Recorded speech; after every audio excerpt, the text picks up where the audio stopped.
Petrol और diesel के बढ़ती कीमत ने आम लोगों को परेशान कर रखा है। अब तो राजधानी रांची में आम लोगों का गुस्सा भी फूटने लगा है। लोगों का कहना है कि अब सरकार की डिक्टेटरशिप पर उतर गई है और बढ़ती कीमत को रोकने के लिए कोई उपाय नहीं किए जा रहे हैं। राजद के प्रदेश अध्यक्ष अभय कुमार सिंह ने कहा कि भाजपा की जो सरकार महंगाई के खिलाफ सत्ता में आई थी, वह खुद महंगाई बढ़ा रही है। ऐसे में नैतिकता के आधार पर भाजपा को केंद्र की सत्ता से इस्तीफा दे देना चाहिए। वहीं पूरे मामले में भाजपा के नेताओं ने चुप्पी साध रखी है। बहुत परेशानी, बजट फेलियर हो रहा है, बजट फेलियर हो रहा है, इतना परेशानी है, समझ गया। गाड़ी चलाना मुश्किल हो गया, वो तो चिल्ला रहा, सरकार सुन नहीं रही है। सरकार को सुनना है ना। अरे सरकार नहीं चिल्लाएगी, चिल्लाएगी अपोजिशन वाला ना। तो अपोजिशन तो चिल्लाइए रहा, सरकार सुन कहाँ रही है। सरकार का डिक्टेटरशिप है, मनमानी है। देखिए, केंद्र में बैठी सरकार महंगाई और भ्रष्टाचार लेकर आई थी। जब केंद्र में नहीं थी और इनके जो तथाकथित मंत्री सुषमा स्वराज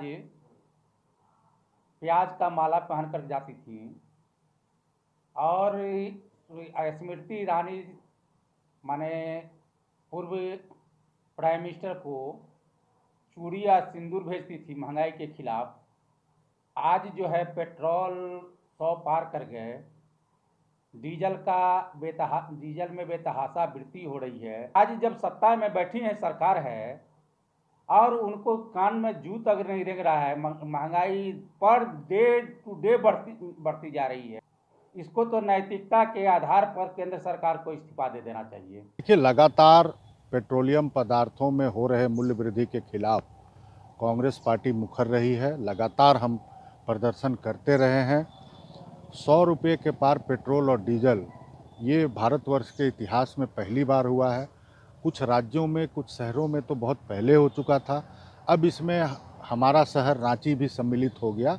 अब यहाँ भी पेट्रोल और डीजल की कीमत शतक पार कर चुकी है।